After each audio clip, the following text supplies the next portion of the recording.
The massive space station orbited the gas giant Kepler 442b like a metallic moon, its docking bays buzzing with activity as ships from dozens of species arrived for the emergency coalition meeting. Admiral Sarah Chen stepped off the transport shuttle, her boots echoing on the polished deck as she surveyed the impressive gathering of alien military personnel. The Zephyrians towered above everyone else, their crystalline exoskeletons catching the artificial light as they moved with mechanical precision. Their forearms gestured in complex patterns as they discussed battle strategies with the insectoid Krillins, whose compound eyes glowed with calculating intelligence. Near the observation deck, a group of Thalorian warriors flexed their muscular frames, their scaled skin rippling with bioluminescent patterns that indicated their confidence.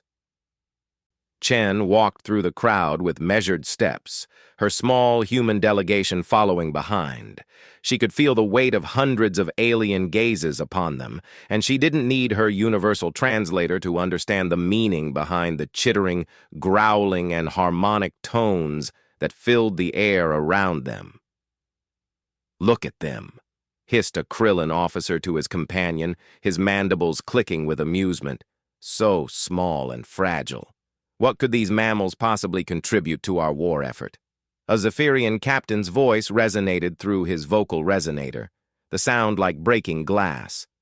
"I heard they still use primitive projectile weapons. How quaint. Our plasma cannons could vaporize their entire military in minutes." The mockery continued as Chen made her way to the briefing chamber. She had expected this reception. Humanity had only recently made contact with the Galactic Defense Coalition, and their technology was indeed centuries behind most member species. When the Devourer swarms had begun their rampage across the Outer Rim, consuming entire worlds in their path, the Coalition had reluctantly accepted Earth's offer of military assistance.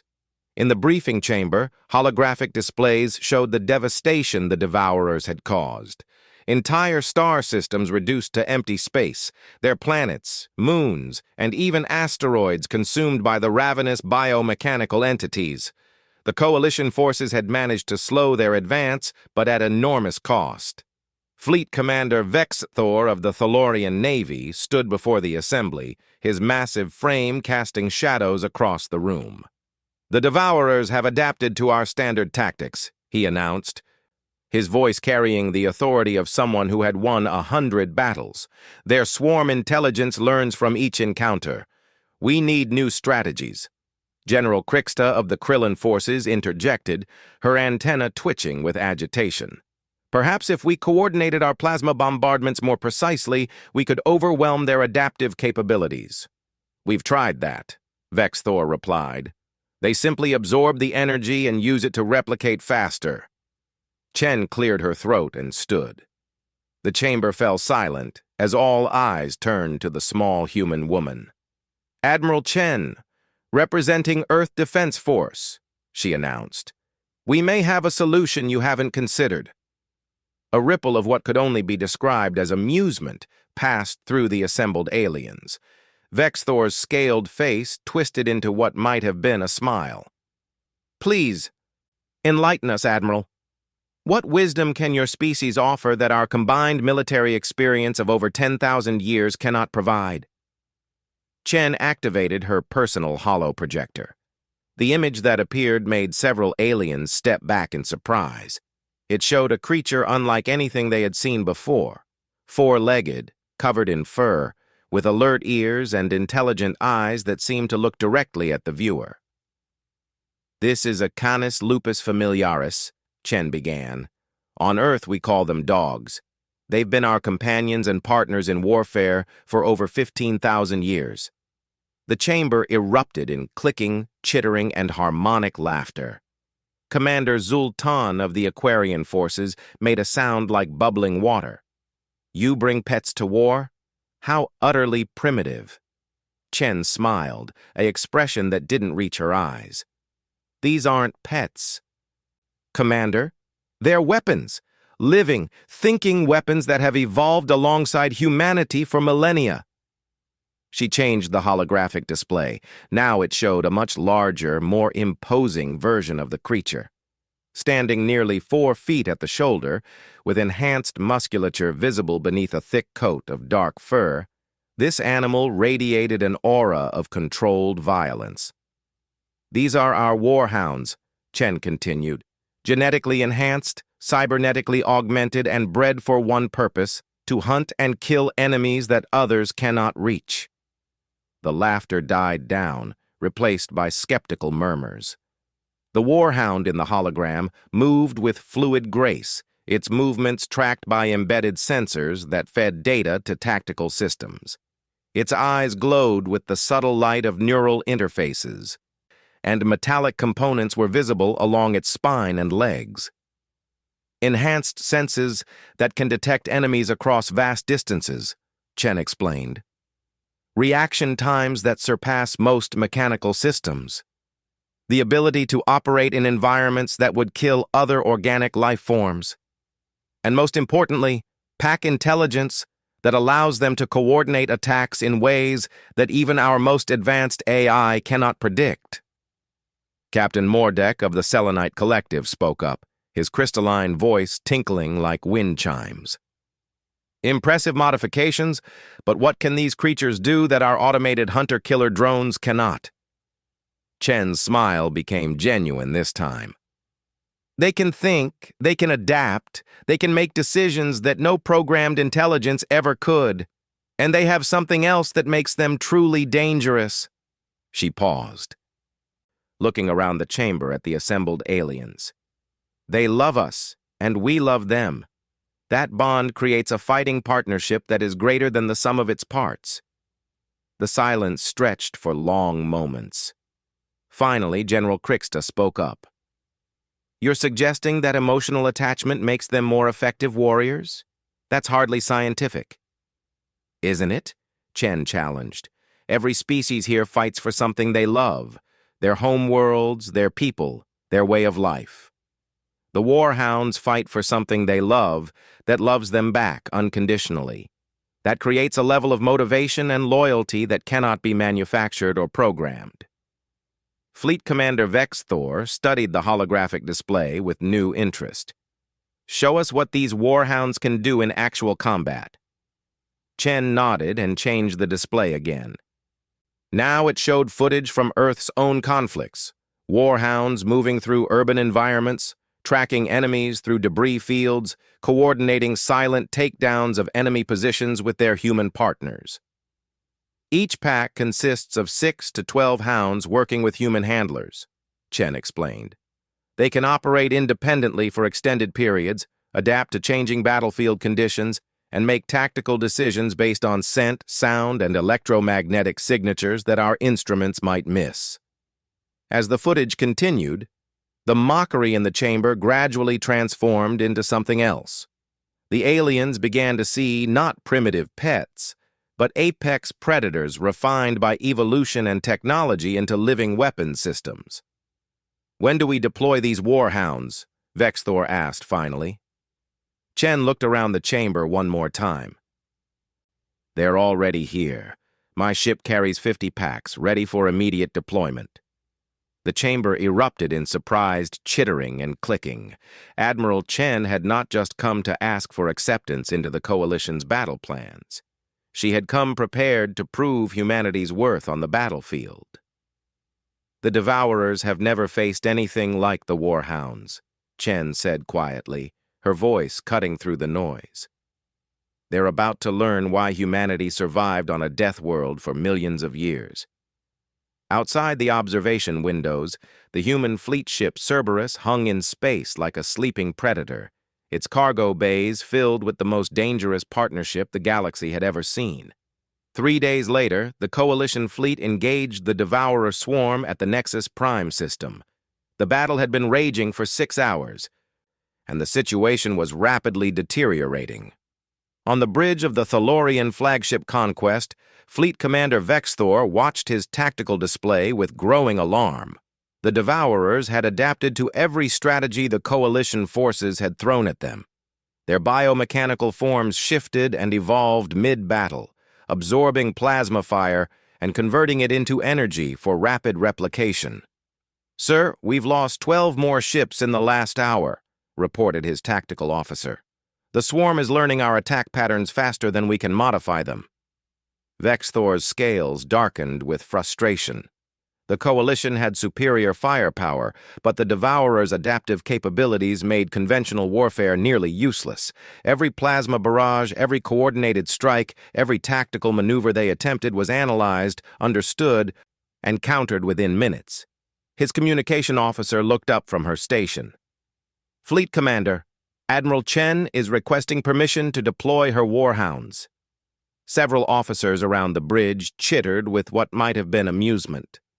Vexthor had almost forgotten about the human contribution to their forces. In the heat of battle, he had dismissed the idea of using primitive Earth creatures against an enemy that had withstood their most advanced weapons. "Deploy them where?" he asked incredulously. "This is a space battle, not surface warfare." "Sir, Admiral Chen says the Devourers have established a control nexus on the moon of Nexus Prime 3. She believes a small force could infiltrate and disrupt their coordination network." Vexthor studied his tactical display. Several Coalition ships had indeed detected strange energy signatures coming from the moon's surface. Intelligence suggested the Devourers had built some kind of relay station to coordinate their swarm attacks. "Every infiltration attempt we've made has failed," his tactical officer reminded him. "The Devourers detect our stealth ships long before they reach the surface." Vexthor considered his options. They were losing ships faster than they could replace them, and the Devourers seemed unstoppable. Perhaps it was time to try something truly different. "Grant permission," he ordered. "But Admiral Chen goes at her own risk. We cannot spare ships to support this endeavor."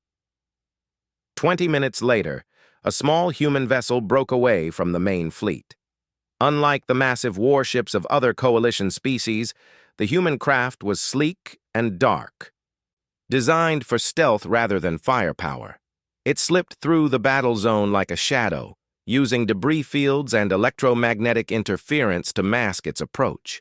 In the cargo bay of the stealth ship, Anubis, Sergeant Michael Torres, checked his equipment one final time.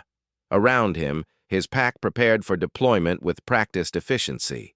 6 warhounds stood at attention, their enhanced forms radiating controlled energy. Rex, the pack leader, was a magnificent specimen of genetic engineering and natural evolution. Standing 4 feet at the shoulder, his black and silver coat contained fiber optic strands that could alter his appearance for camouflage. His eyes glowed with the soft blue light of neural interface implants, and metallic ports along his spine connected to sophisticated sensor arrays. The other hounds were equally impressive. Luna, specialized for electronic warfare, her fur embedded with microtransmitters that could jam enemy communications. Titan, the heavy assault specialist, his frame reinforced with biocompatible armor plates. Shadow, nearly invisible when still, designed for reconnaissance and silent elimination. Storm, whose enhanced senses could track enemies across kilometers. And finally, Ghost, the newest member of the pack, smaller than the others but with reflexes that bordered on supernatural. "Remember," Torres addressed both his human team and the Hounds through their neural link, "the Devourers have never encountered anything like us. Use that advantage. Trust your instincts and trust each other." Rex's response came through the neural connection, not as words, but as pure understanding. The pack was ready. They had trained for this their entire enhanced lives. The ship touched down on the moon's dark surface, using natural rock formations to conceal its landing. Through their enhanced senses, the warhounds immediately began cataloging information that human instruments missed. The moon reeked of the strange metallic scent that marked devourer presence. But there was something else, an underlying organic component that suggested these creatures were more biological than anyone had realized. Torres and his team moved across the barren landscape with the Hounds ranging ahead. The official coalition infiltration attempts had failed because they relied on technology the Devourers could detect and counter. But the Warhounds used enhanced biological senses that registered as natural phenomena rather than artificial intrusion. Rex suddenly froze, his neural warnings flooding the pack network. Through his enhanced vision, he could see heat signatures that indicated Devourer sentries positioned throughout the rocky terrain. The creatures were perfectly camouflaged, their biomechanical forms blending seamlessly with the moon's surface. But they had not accounted for enhanced smell, hearing, and electromagnetic sensitivity that evolution had refined over millions of years. The pack spread out in perfect coordination. Luna began broadcasting electromagnetic interference that confused the Devourer's sensory networks. Shadow and Ghost moved like living darkness across the terrain, approaching the sentries from angles their mechanical minds could not anticipate. Titan and Storm provided overwatch, ready to engage any reinforcements. The first Devourer sentry never knew what hit it. Ghost materialized from apparent nothingness, her enhanced claws slicing through biomechanical armor with surgical precision. The creature's death cry was cut short before it could alert others. One by one, the perimeter guards fell.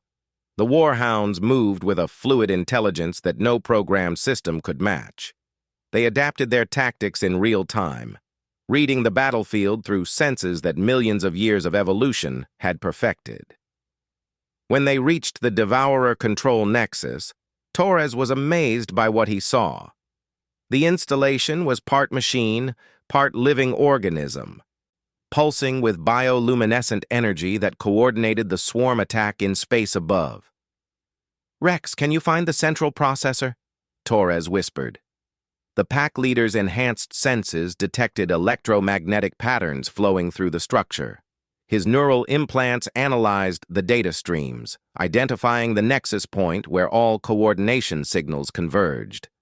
The Warhounds struck with devastating precision. Luna's electronic warfare capabilities disrupted the facility's defenses, while the others tore through biomechanical guards with enhanced strength and speed.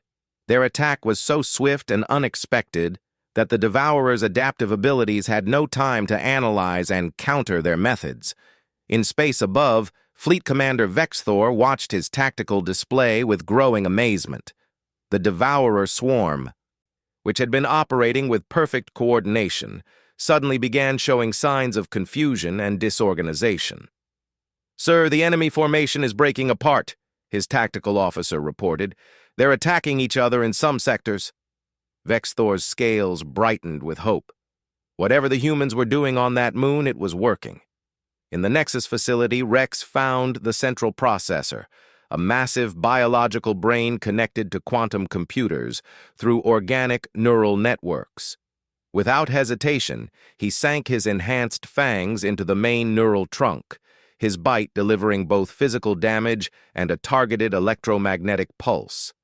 The effect was immediate and devastating. Throughout the Nexus system, Devourer forces lost coordination, their swarm intelligence severed. Ships that had moved with perfect unity now collided with each other, their adaptive capabilities useless without central coordination. The Coalition fleet pressed their advantage, destroying confused and disorganized enemy forces with ease. What had been a losing battle transformed into decisive victory within an hour. As Torres and his pack evacuated the crumbling Nexus, Rex's neural communication carried something that might have been satisfaction. They had done what their enhanced genetics and training had prepared them for. They had hunted successfully as a pack, protecting the humans they loved. The Coalition victory at Nexus Prime sent shockwaves throughout the galaxy. For the first time since the Devourer invasion began, an entire swarm had been completely destroyed. The impossible had happened, and everyone knew exactly who was responsible. Admiral Chen stood in the same briefing chamber where her forces had been mocked just days before. The atmosphere was entirely different now. The alien commanders who had laughed at humanity's contribution now hung on every word she spoke, their various forms of body language all conveying the same thing: respect. "The Warhound's success confirms our tactical analysis," Chen explained to the assembled leaders. "The Devourer's adaptive capabilities are their greatest strength, but also their weakness. They can analyze and counter any technological approach because they fundamentally understand how machines work. But they cannot predict or counter millions of years of biological evolution refined by genetic enhancement." Fleet Commander Vexthor leaned forward, his massive frame radiating attention. "Admiral, our intelligence indicates the Devourers are massing for a final assault on the core worlds. Their numbers are beyond anything we've seen before. Can your Warhounds handle a threat of that magnitude?" Chen activated her holographic display, showing reconnaissance images from the outer rim. The Devourer force was staggering, millions of biomechanical entities forming a swarm cloud that stretched across light years. At its center was something new, a massive construct that pulsed with malevolent energy. "They've built a super nexus," Chen observed grimly. "Something capable of coordinating not just individual swarms, but the entire Devourer collective across the galaxy. If it becomes operational, they'll be able to launch simultaneous attacks on every inhabited world." General Krixta's antenna twitched with nervous energy. "Our combined fleets can barely slow down a single swarm. How do we fight something like this?" Chen smiled, and this time it was neither diplomatic nor restrained. It was the expression of a predator who had found worthy prey. "We don't fight it. We hunt it." The plan she outlined was audacious to the point of seeming impossible. While the coalition fleets engaged the outer edges of the Devourer force in a massive diversion, human stealth ships would penetrate to the super nexus itself. There, every available Warhound pack would be deployed in the largest coordinated pack hunt in their engineered existence. 3 weeks later, the final battle began. The coalition fleet, now reinforced with ships from across the galaxy, engaged the Devourer swarm at the edge of the Centauri system. The battle was titanic in scope, with energy discharges visible from neighboring star systems. But the real action was taking place in the dark space behind enemy lines, where dozens of human stealth ships approached the super nexus. This construct dwarfed anything the Devourers had built before. A biomechanical moon covered in neural processing towers and defended by countless guardian entities. On the lead ship Fenrir, Sergeant Torres led a strike force unlike anything the galaxy had ever seen. 300 warhounds from 60 different packs had been assembled for this mission. The cargo bays of the human ships contained the most concentrated collection of enhanced predators in known space. Rex stood at the head of the assembled packs, his enhanced form radiating the confidence of a natural leader. Through the neural network that connected all warhounds, he could sense the readiness of every animal under his command. They had trained together for weeks, learning to coordinate their individual pack tactics into a unified hunting strategy. The neural communication that passed between them was unlike anything their human creators had imagined. Individual packs retained their distinct characteristics, but they were also part of something larger, a super pack with collective intelligence that rivaled the Devourer's swarm consciousness. When the stealth ships reached the super nexus, the warhounds deployed in perfectly coordinated waves. Each pack had specific objectives. Some focused on eliminating defensive systems, others on breaching the outer shell, still others on navigating the complex internal structure to find the central processing core. The Devourers had prepared for every conceivable technological assault. Their adaptive defenses could counter plasma weapons, disruptor beams, quantum torpedoes, and gravity bombs. They had analysis algorithms for every known form of artificial intelligence and electronic warfare.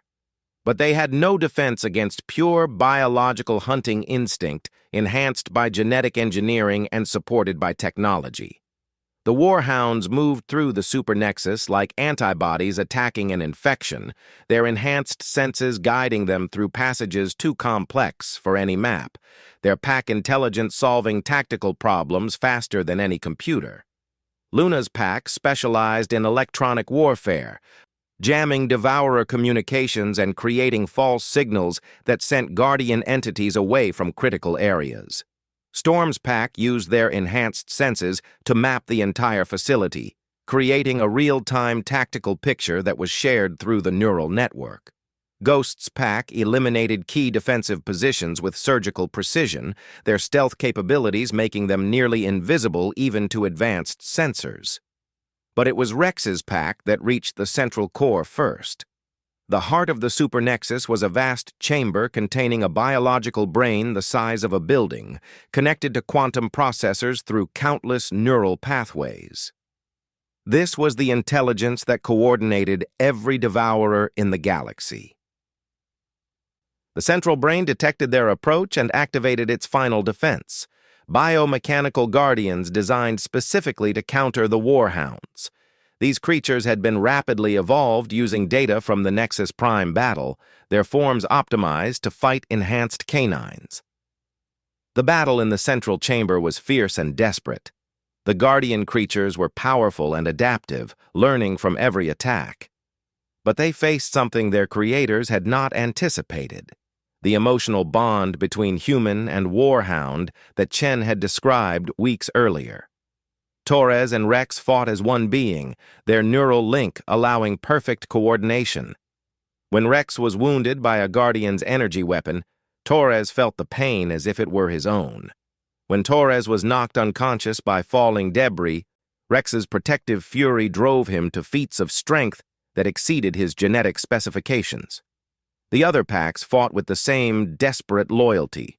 They were not just following programming or training, they were protecting the humans they loved, and that love gave them strength beyond any enhancement.